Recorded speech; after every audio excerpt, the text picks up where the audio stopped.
Mr.FalconPunch! Now, a few years ago, I made a video featuring various hardcore manga, and I always intended to make more, but things got busy for me and I had a lot of video ideas in the back burner. However, in this video, it's finally time to once again talk about hardcore manga. If you haven't seen volume 1 yet, there will be a link in the video description down below, but in this video, we'll be taking a look at 5 hardcore manga. Starting off, we have Die Dark, the newest manga from Q Hayashida, creator of one of my favorite series of all time, Dorohedoro. So of course, I've been dying to talk about this one.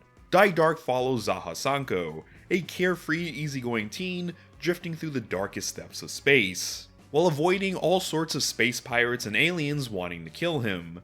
The reason being, someone out there in space made a rumor that those who possess Sanko's bones are able to be granted a wish. While Sanko isn't sure if this rumor holds any truth, or even who started the rumor to begin with, but he's going to find them, and when he does, he'll kill them. That way he can live a freer life.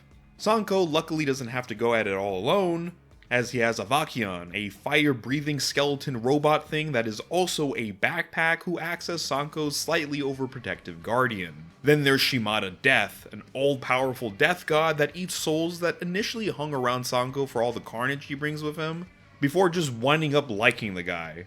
And most recently, there's Hajime Damamaru, an immortal space convict, forming what would be known as the Four Evils, who all ride around on the Moja, a skull dog-shaped spaceship piloted by a smaller version of the same dog.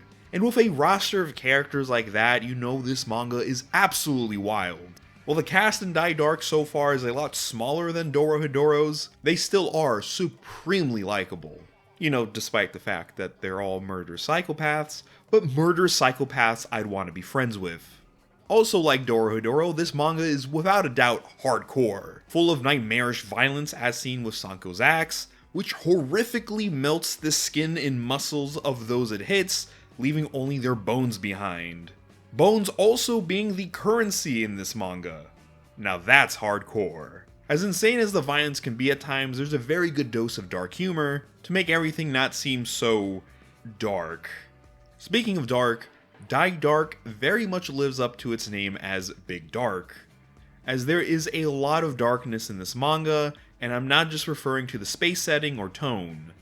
Sanko is a dark alien. He wears a shape-shifting cloak of darkness. His axe is the flesh of darkness. Avakion is known as a package of darkness. There is dark magic, dark merchants selling dark supplies. There's literally a whole location in this manga simply called Dark.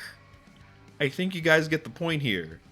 Counterbalancing the darkness is of course light, mainly shown so far coming from what is known as the Solar Mass, a cult-like authority in this series that spends most of their time worshipping and studying light to combat darkness. That may just be responsible for Sanko's troubles. While the world of Die Dark hasn't been fully explored yet, I'm still loving it. Initially, when I found out Q Hayashida's next series was going to be space-themed, I was super excited, as her gritty and grimy art style, which I've fanboyed over enough in the past, just works so well in the vast darkness of space, with all sorts of crazy creatures and mutants roaming about, as well as creepy locations that truly feel alien. Seriously, just read Die Dark. It's unique, funny, and of course, hardcore. Once more comes out for Die Dark, I'd love to make another video for it, as there's still a lot to uncover with this series, but for now we'll move on to our next hardcore manga. Up next we have Pumpkin Night, which originally caught my attention for not only its creepy pumpkin girl on the cover, but also for the fact that it's pretty much a slasher movie in manga form. The series starts off with a group of high schoolers getting strange follows on social media from a user called Pumpkin Night. Thinking it's some sort of weirdo, they try ignoring it, till they realize this Pumpkin Night person is going around brutally killing those it follows, and anyone that gets in their way.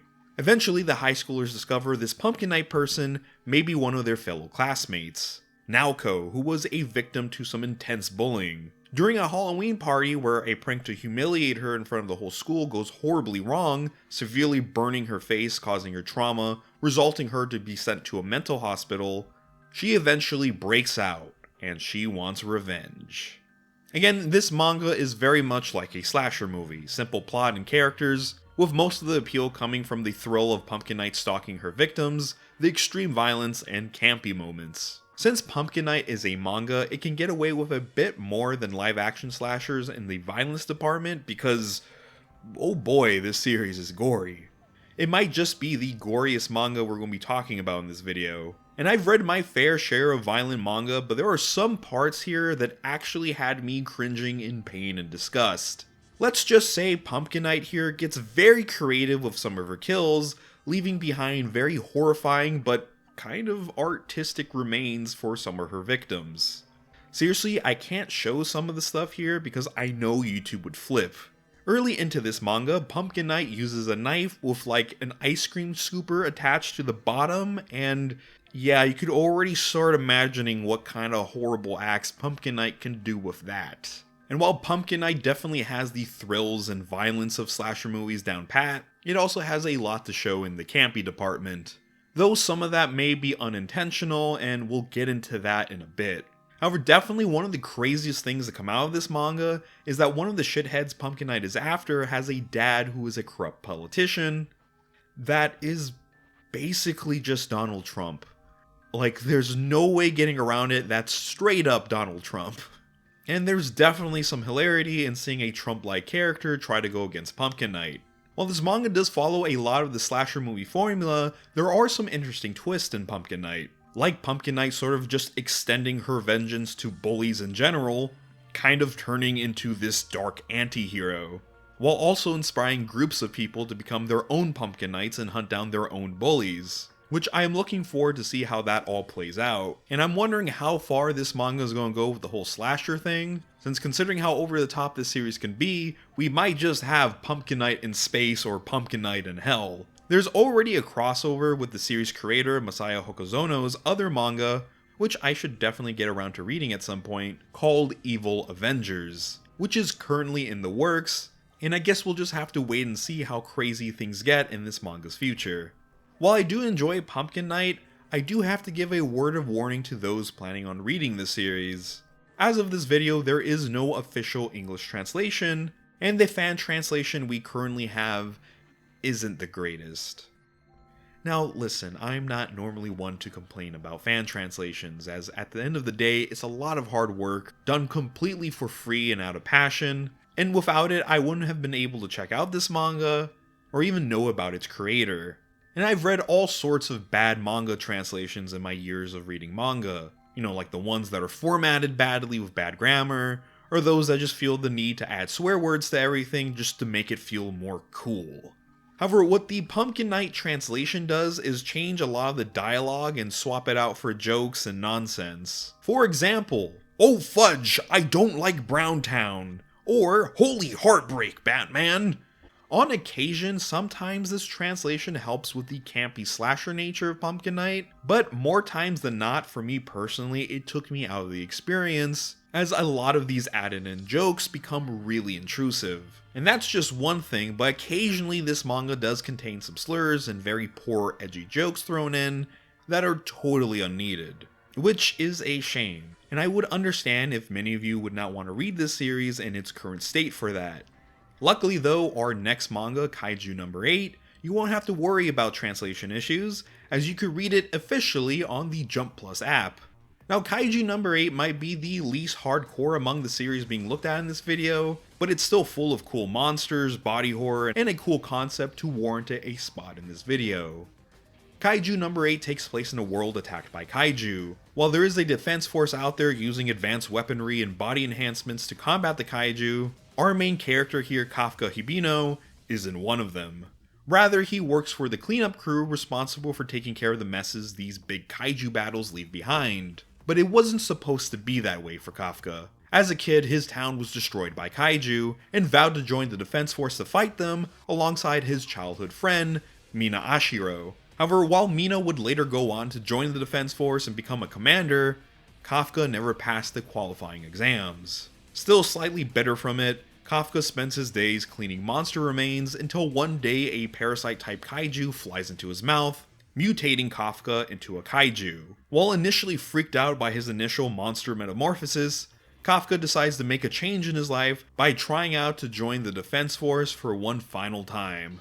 striving to rejoin Mina in the top ranks of the Defense Force, living a double life as a new recruit for the Defense Force, as well as the monster that will later be known as the mysterious Kaiju Number 8. Now this series already had my interest from the start, as when there's cool monsters and body horror transformations, I'm usually there for it. So far we've had a ton of great kaiju designs ranging from really cool to really creepy, and I imagine they're only going to get more menacing as this manga progresses. Kaiju Number 8 himself looks fantastic and is just one of those designs that was so damn cool, I instantly had to read this manga after seeing it for the first time, which was my same exact reaction I had when checking out Chainsaw Man, which is now one of my current favorite mangas of all time. My favorite aspect of this series is seriously just seeing Kafka struggling and trying to control this monster within him, while discovering new abilities along the way, and maybe it's the tokusatsu and Devilman fan in me, but I just love seeing super strong monster dudes tear other monster dudes to shreds. And while the kaiju on kaiju battles here are really well done with a nice sense of scale and weight to them all, the human side of the action isn't lacking. As mentioned earlier, the Kaiju Defense Force have suits that improve their physical combat abilities, and utilize a variety of different types of weapons, occasionally very comically oversized, but they're cool and definitely pack a punch. Initially with the story here, I was slightly disappointed in the turn the series heads when Kafka joins the Defense Force. I mean, it makes complete sense narratively speaking, but I think the monster cleanup job was a pretty interesting angle for the series that was dropped pretty early. Some of the initial chapters in the Defense Force feel very samey with other shonen series of the same nature. You know, the whole training setting, the main character seeming weak to his peers before pulling off something amazing, an exam battle arc thing that gets disrupted by the enemy, and so on and so forth. Which, listen, I'm not totally 100% against.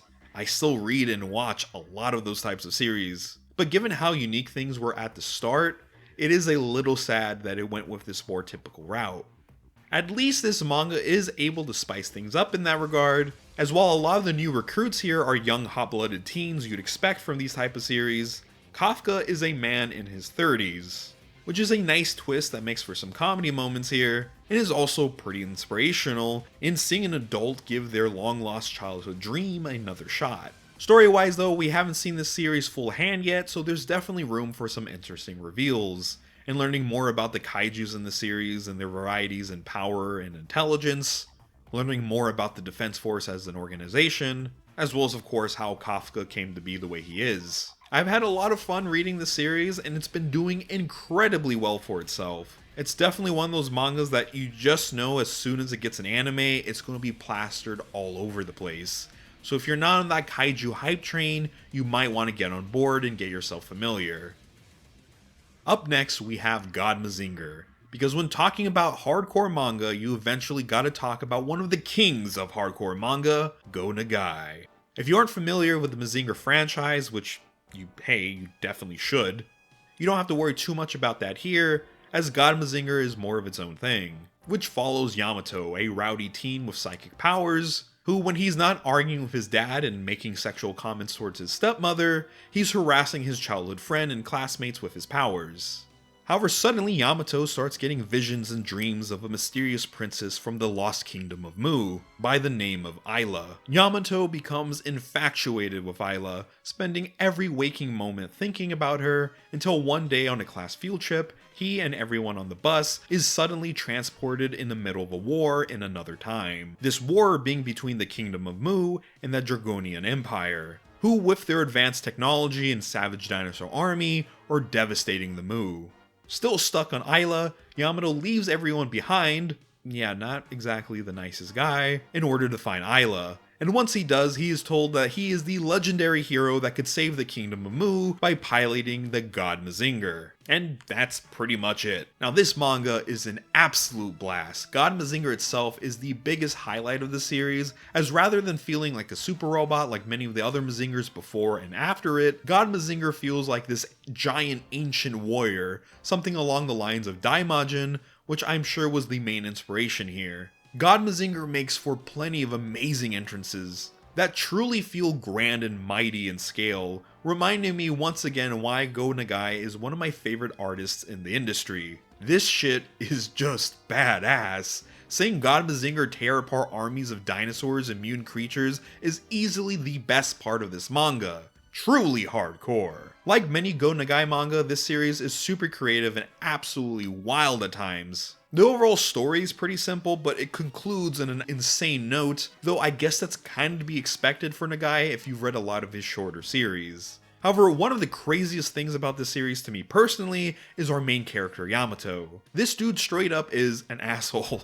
Like, he left his entire class behind, as well as his childhood friend, in the middle of a brutal battlefield to chase after some princess he's lusting over. Like, damn dude. There is a brief scene later on where they bring up how cold-hearted that was, but for the most part, it's kinda completely ignored. While most of Yamato's teachers and classmates were savagely killed, Yamato's childhood friend probably gets it the worst. Seriously, this girl goes through some shit. Not only does she get left behind in the worst possible place, she is then lost in a jungle full of savages, quite literally pisses herself, and is then captured by the Prince of the Dragonians, who leaves her in a glass cage completely naked, where he just stares at her, then claims her as his pet, to which she is then transmuted to a pet hybrid to live out her days as some psycho's catgirl monstrosity. Like, seriously, Go Nagai, what the hell did this girl do to you? Why did you do her so dirty? Speaking of being done dirty, our last manga we'll be taking a look at in this video comes from a mangaka named Koji Maki, who is a mangaka done dirty by time. While he didn't have many breakout hits, with a good portion of his series being cancelled, he was a mangaka highly active in the 80s on Shonen Jump, which many consider the golden age for the popular manga magazine. Not only did Maki make quite a few Jump manga himself, he was also an assistant to Tetsuo Hara of Fist of the North Star fame, and considered other 80s legends like Tsukasa Hojo and Hirohiko Araki as rivals. Despite all of that, it isn't until recently that I even found out about the guy. Like I mentioned earlier, he didn't have too many breakout hits, but it's a massive shame in just how little recognition this man gets. As while sure a lot of his series are cut short, they still have the same level of manliness, hardcore violence, and action people like me love in the vein of Fist of the North Star and early JoJo's Bizarre Adventure. And despite that, he's practically unknown. There's not even an anime or OVA for any of his works. Despite that though, luckily and crazily enough, you can buy a lot of his series digitally in English thanks to Beagly, which for the most part is the only way to read a lot of his work. Like the manga we'll be capping off this video with, The Green Eyes, one of Maki's short-lived weekly Shonen Jump manga. The Green Eyes takes place in a world haunted by the evil company simply known as The Company, working behind the scenes selling and manufacturing illegal weapons. Their newest weapon, however, may be their deadliest, being the P4 weapons. Biomutants fused with various animal DNA, creating powerful and near immortal monsters. However, the one to take a stand against them comes from deep within the Amazon jungle, a fierce warrior of nature known as Green Eyes, whose real identity is Hiroki, who as a baby he and his family were stranded in the Amazon after a plane crash. But due to the experimentation of the company in the jungle, which had already mutated many of the animals within, eventually gets to his parents, mutating them into plants.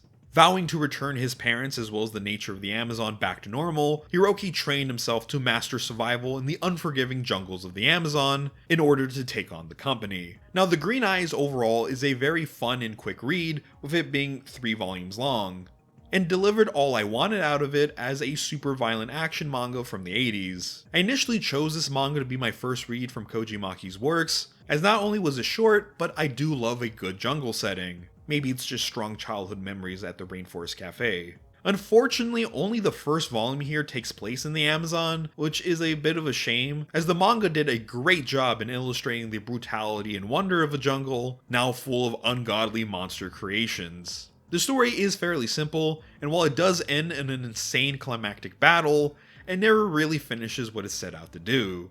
Still, like I mentioned earlier, it's still incredibly fun, invoking feelings of classic violent OVA series. The action is creative and full of carnage, with the various P4 weapons' unique fighting styles, as well as Hiroki, who pretty much goes against these mutants with only a whip and nature. This dude is pretty much buff manga Lorax, as he can speak to plants and uses a variety of tactics to trap his enemies through the power of nature. It's no secret that I love 80s action manga, but it's not necessarily for the high levels of testosterone and gore, but more so that a lot of these series operate on their own special sense of logic that never fail to bring a smile to my face and how gloriously over the top they can be at times. Which we get a lot of here, with Hiroki practically using cheats thanks to his nature knowledge that no normal civilized human can comprehend in order to take down his enemies. But one of my favorite moments in this manga features none of that. One fight in the series has Hiroki and friends getting cornered by a scorpion mutant who traps them, swarming the area with actual scorpions and electric wire restricting their movement. Pretty tense stuff. The solution our heroes come up with for this situation is just to completely unload a machine gun into the scorpion guy and then throw a bunch of grenades at the ground to make the floor cave in. Problem solved. Which I find hilarious since it's such an over-the-top but easy solution for a situation I was originally expecting to take a few chapters with some weird convoluted tactic to get around it.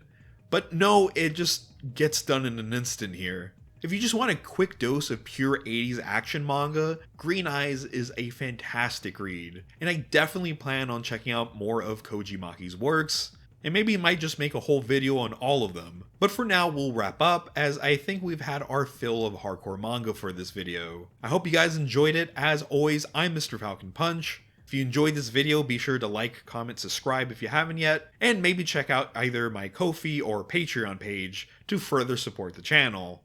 It'll mean a lot, and special thanks to my current patrons. Stay safe and peace out.